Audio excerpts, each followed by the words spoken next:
Hey everybody. Alright. So, let me try to figure out where this thing goes the best. I want to introduce a young man that is in our community. No.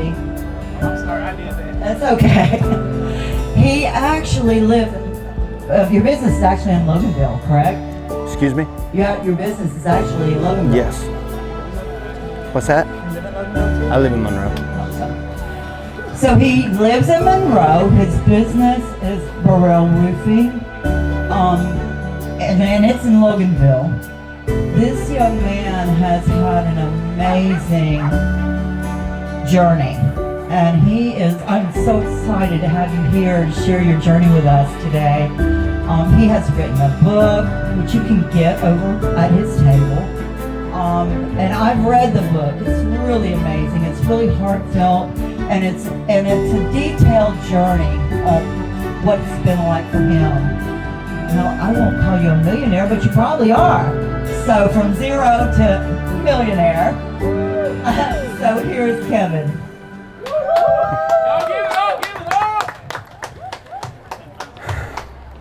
I really don't know how to follow that up. I'm sure you'll do good. So, I'm Kevin Barrelle, and I'm going to tell you a little bit about who I am now, and then I'll tell you a little bit about who I was. And I do own a multi-million-dollar roofing company, and I have own over $1.5 million of real estate here in Walton County, and I'm very uncomfortable talking about this, right? Because it's not about what I own, but I want to emphasize where I am now because of where I came from. And that's the only reason why I'm talking about any of this stuff. So I sit on the board at my church, and I am a part of the Second Chance Committee under the Jack Brewer Foundation. Jack Brewer is a former NFL player. Can you hear me? Can y'all hear me back there? No? Yes? Okay. So I sit on the Second Chance Committee for Reentry for the Jack Brewer Foundation. Jack Brewer is a former NFL player. He played for the Minnesota Vikings, and travel all over the place, going in prisons, talking to inmates from just left Liberty University, speaking at their CEO 500 Summit. To a bunch of CEOs, speaking on the untapped resources for hiring, for employment. And there's over 2 million inmates in the United States, and they have to be employed when they come home. Not every one of them want to go to work, but anyways, there's the majority of them that do. And I am a certified firefighter, nationally NPQ2, which is National Professional Qualifications to Fight Fire anywhere in the United States. I became a firefighter when I was in the state penitentiary system here in Georgia. And it was something that I loved. It was something that I pursued when I came home, but God had different plans. And I'm an author. I wrote a book. It was #1 new release on Amazon for about 45 days in its respective categories. And it's called Imprisoned Thoughts from Inmate to CEO. And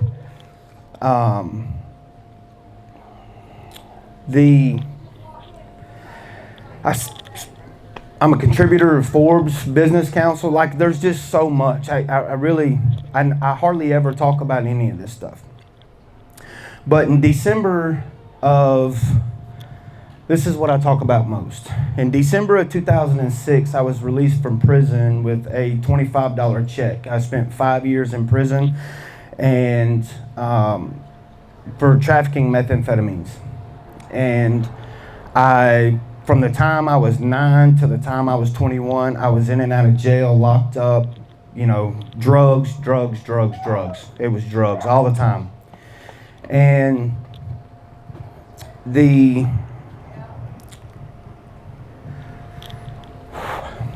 while I was in prison, I went through some of the toughest times of my life.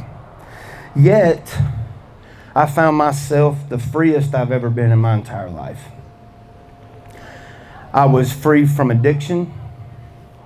I was free from the streets. I was free from the pressure of the streets. I was free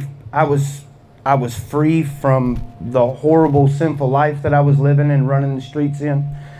And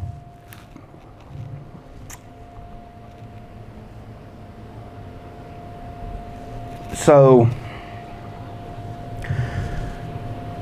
when you go to prison, everything that much like drugs, everything that you believe in is stripped from you, is taken from you. Everything you believe in, your morals, your ethics, everything stripped from you. I'm not going to ask, but if you've been to prison, as a man, when you go into prison, they strip you butt naked, shave your head, and you stand on a red line in front of about 250 plus men just standing there with people yelling in your face. And I knew then, I was like, this isn't what I want to do. This isn't the life I want to live. This isn't the life I want to lead. And I was sentenced to a 25, served 15 with a $350,000 fine to pay when I was released. And so I'm in prison. They give you, when you go through diagnostics, they give you an IQ test. And I've never spoke about this before, so you guys are hearing it. And they gave me an IQ test, and on that IQ test, if anybody's familiar with those, I scored a 90. That's low, if you don't know. Normal is 96 to 98. I scored a 90. And that blew what little bit of confidence that I had in myself away, because just do some research. It'll tell you what 90 is, right? And I was like, you know what? This is horrible. This is not who I am. It's not who I'm gonna be, but right now it is who I am. And they place you in, they put you places depending on those scores, where they can use you, how they can best utilize your skill set and everything else. So anyways, I went to prison and got this test, and this is all I'm thinking about. I'm like, man, this is horrible. I'm smarter than that. I know I'm smarter than that. And they transfer me out. I go down to South Georgia to a prison. I spend about 1.5 years there, put in a request, because during this time, I have a daughter. She'll be 22 this year.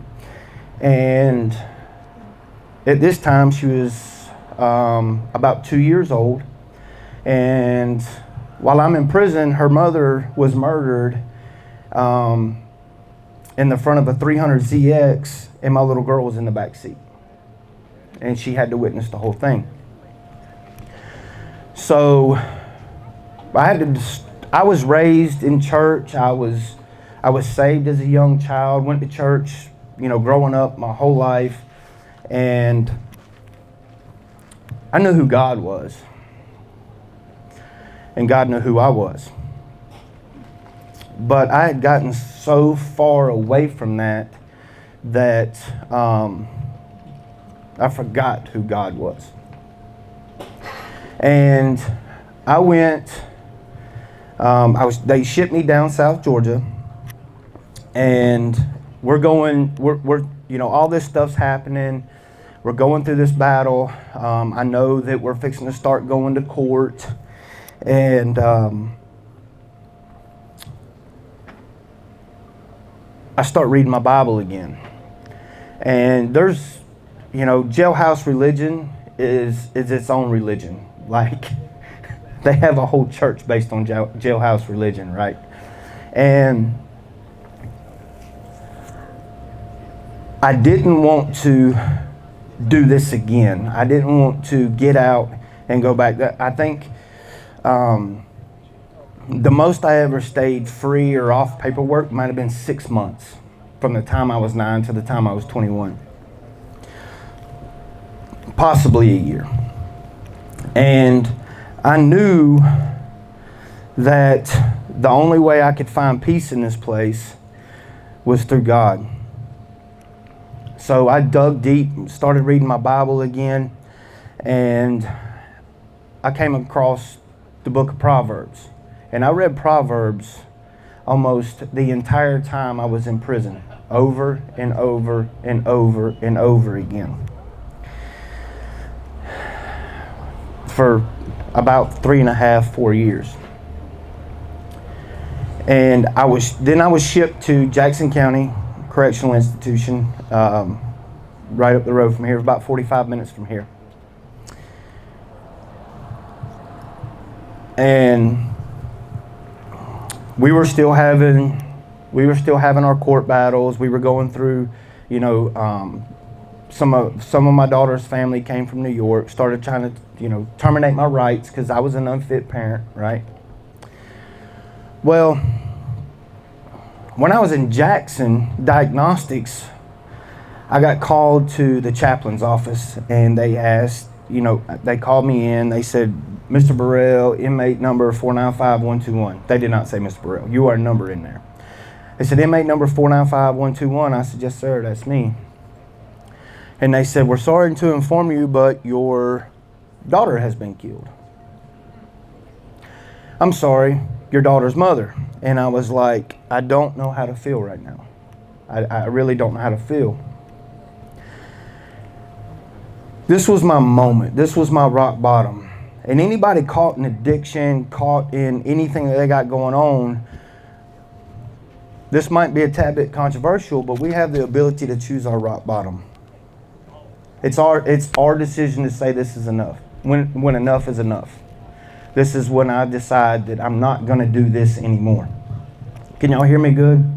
Okay. So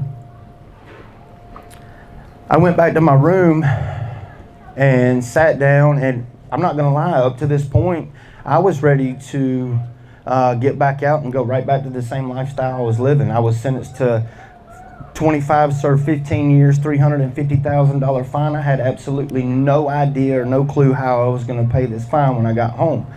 So instead of trafficking methamphetamines, I was going to go home and start making it.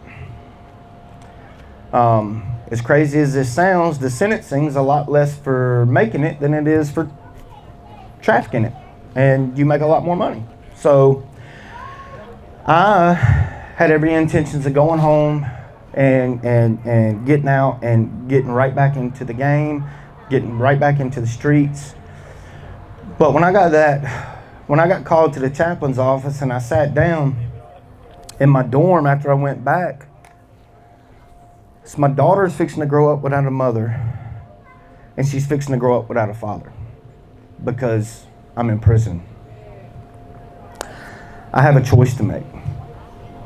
And I took everything that I had gathered up and ripped it up, flushed it down the toilet. And I said, you know what? I'm finna change the way I live. I'm fixing to make a decision right now to change the way I see life, how I see everything. And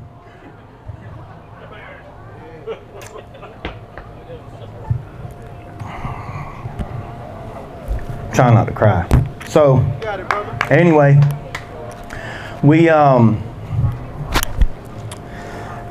You know, I started writing letters home, started writing letters to my daughter, and we fought to the very end to get custody of my daughter.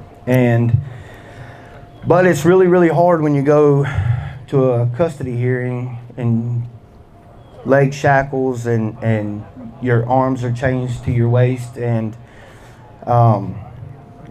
sit there and try to prove to a judge that I am not who I was, I am who I am now, and I'm a changed man. Everybody in jail is a changed man, I promise you that. If they are in fact changed is another story. But in, I think it was 2005 or 6, it was 6 to 8 months before I was released, they terminated my rights as a parent.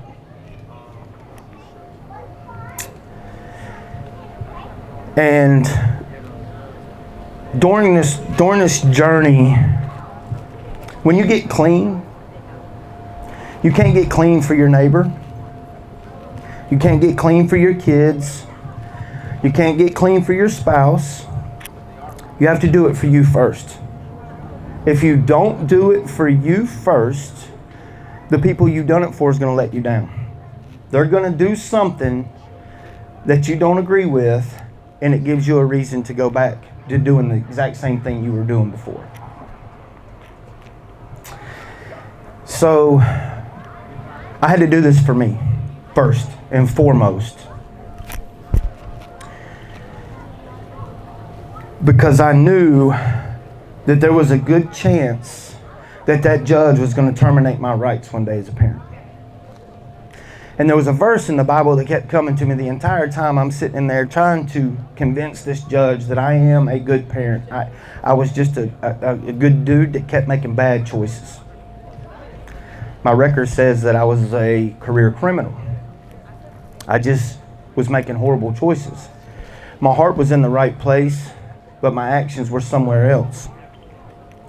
So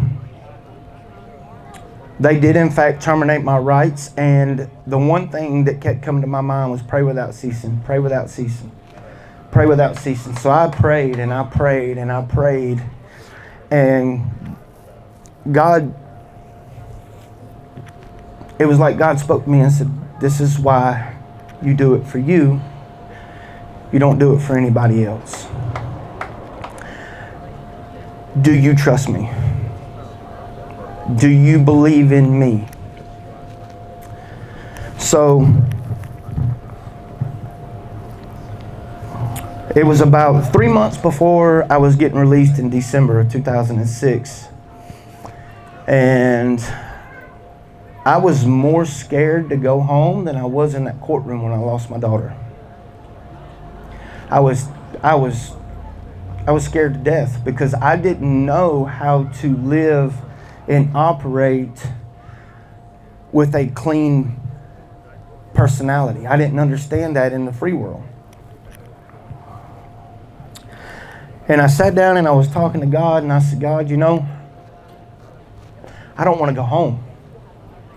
I'm scared.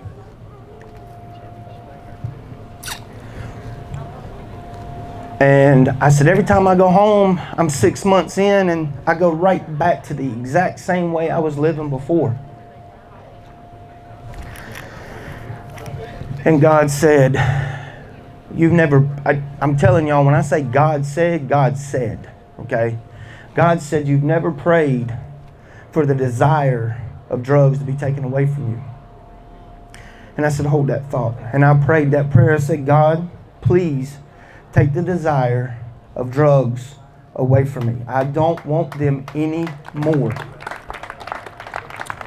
February of next year will be 22 years I've been clean.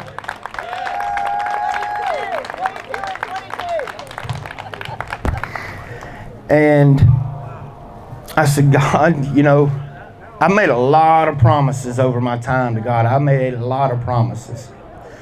I said, God, You take this desire from me, and I promise you I'll dig in dumpsters to provide for my family before I go back to the way I was. And I talk about this in my book, but we came home, and I came home, I was released, went to live with my mom, and at the time she was my fiance. I asked her to marry me while I was in prison. She said yes, but no. Yes, I'll marry you, but not here. So, what I didn't tell you is all those accolades and all that stuff I talked about at first. But the things I'm very most proud of is I'm a father to two awesome. That's my son back there flying that drone right now, and then my little girl's in that bouncy house. She's 4, and I'm a husband to my wife, and I'm a son that my mom can be proud of. I am a son-in-law that my in-laws can be proud of. They've bailed me out of jail before, so but it's that was something that I really didn't understand if I'd be able to be again, because my child was taken from me. And I asked the judge before I left, I said, are you going to take the next child from me? You proving me unfit for the rest of my life? And so anyways, I come home, I'm living in my mom's house, and no job, no driver's license, no vehicle, 6 months on an ankle monitor, have to report once a week to probation. No money. I have a $25 check. And August of 2007,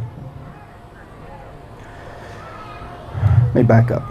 So I have my wife take me around, and I am begging for a job. Nobody will hire me. Nobody will hire me because I'm on an ankle monitor. I go to work with her dad and her papa, and we're just doing odd and end jobs, just busy money, just something so we can collect some money. But I was like, you know what? This is a test. So I got a rake and some trash bags, and I talk about this in my book. I'm out knocking doors. Hey, I'll rake your yard for $25 a yard. I didn't care if it took me 5 hours to rake that yard. I just spent 5 years for a $25 check. If I can do this in 5 hours, I'm balling. I am absolutely ahead of the game. So, her papa's health was going downhill. I raked yards for a while, went to work for her dad and her papa. His health started going downhill, and I had to find another job, and nobody would hire me. So, I didn't know this at the time. I just recently started reading Think and Grow Rich.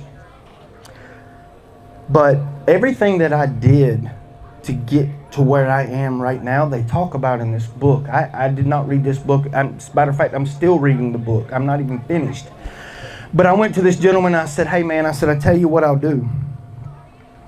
I'll come to work for you for 3 days. At the end of those 3 days, if you feel like I ain't worth a dime, you don't pay me. I'm okay with that. I just want an opportunity. He said, man, I know who you are. I know your past. I'm not really comfortable hiring you. I don't know if this would be a good fit. I said, okay, give me 1 day. And if you don't feel like I'm worth a dime at the end of that day, I'm okay with that. I'll go home. No hard feelings. So he gives me an opportunity. At the end of that day, he offered to pay me $10 an hour. I was like, yes, sir. I'll be here tomorrow. At the end of day 2, he said, I don't feel like $10 an hour is fair. I'm going to pay you $12 an hour. Now, mind you, I had no driver's license, no vehicle. My wife dropped me off every single morning before she'd go to work. I was at his house an hour and a half early, drinking coffee, sitting outside waiting on him to come out. By the end of day 3, he said, dude, you got a job. This is probably July probably July of 2007. We're rocking and rolling. I'm going to work every single day. August 2007, we buy our first house right down the road here in Monroe. No credit, no driver's license, no vehicle, but God. But God, because I had no history. When we bought that house, my mother-in-law, they co-signed for us. They helped us get that house. But in order to get that house, I had to write a letter to the mortgage company explaining to them how I changed my life. Because it was clear that I'd been to prison. I didn't have any money, any history of taxes for the last 6 years, 5.5 years at this point. So we wrote that letter, we got the house, we moved in, and the economy tanked. Still no driver's license, nothing. I didn't have anything but my wife and God on my side at this point. I am out. I called one of my buddies up. I said, hey man, I see people riding down the road scrapping metal. Like, I got to do something. I have to make it. I have to make some money. So we go out and we start scrapping metal, and we're literally behind this establishment. I'm head first in this dumpster, and he's holding my feet. And I start laughing. This might be the only promise I'd ever held true to God. I told him I would dig in a dumpster to provide for my family before I went back to my old ways.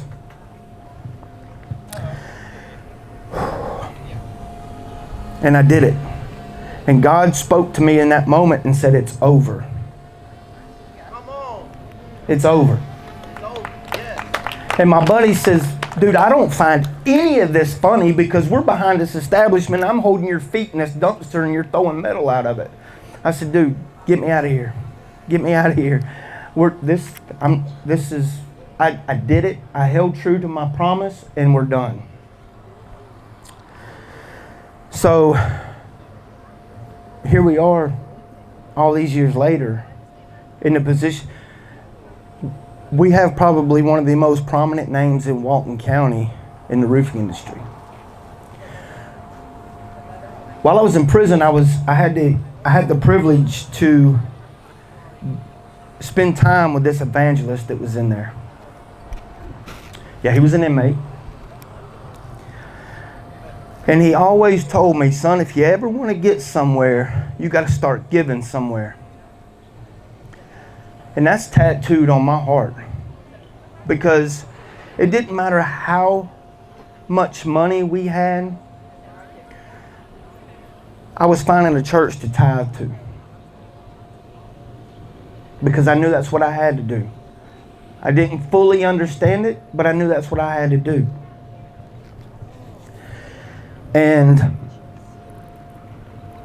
But now I understand that in its totality. I'm going to tell you, if you ever want to get somewhere, you have to start giving somewhere. And it don't have to be your money. It could be your time, your money, or your energy. You start giving somewhere. While I was in prison, I used to worship money.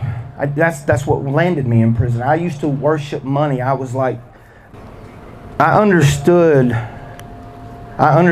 now that it's not about the amount that you give, it's about the heart that you give. I started studying what the Bible said about money. I started digging deep into that. And honestly, it's nothing that I've done that's gotten us to where we are today. This is 100% God moving in our lives, because number one thing money is a tool.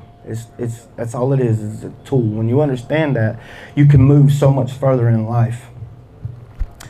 And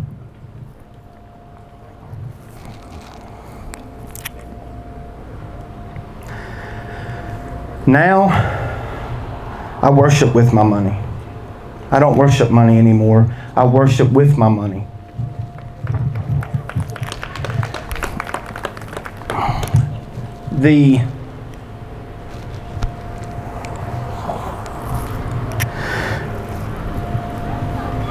To wrap this up, I still talk to my daughter every once in a while. She lives in New York. When she turned 18, we got an invitation to her graduation party. My son and I packed up and flew to New York. He got to meet his sister. I got to see my daughter for the first time in probably 16 years. And that was a super, super emotional moment for me. But that's God working. It's nothing that I've done. And if I can give you any advice whatsoever, if you want to get somewhere, start giving somewhere and dig deep into what the Bible is talking to you about. I was closer to God with zero church,